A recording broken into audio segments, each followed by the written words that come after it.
آقایون خانوما خوب توجه کنید. خدای اصلیتون یه 2 هفته رفته مسافرت و مدیریت اینجا افتاده دست من. شاید مثل خداوند متعال نباشم ولی تمام سعیمو میکنم که عادل و بخشنده مهربان باشم. خدایا باران و تمام بندگانم رو هم سطح همدیگه ببینم و همشون رو به یه اندازه دوست داشته باشم. خدایا تو رو خدا بارون بدون در نظر گرفتن نژاد و یا رنگ خفه شو.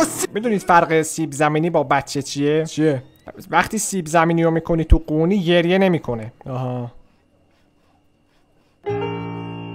بابا من که نه، جوک بود، به خدا جوک بود، به خودت قسم جوک بود. بیا برو با شوهرت به قول اون شورتایی تو یوتیوب شورت فارسی مارپله خشم بازی کن. بدو بینم. آها بابا بنازم مبارک تو فاک. چطوری این از چرا آخه این من کلی سوال دارم الان. رفتی خونتون فاکین 50 سنت رو زاییدی؟ اصلا این بچه است الان؟ گوگو گاگا.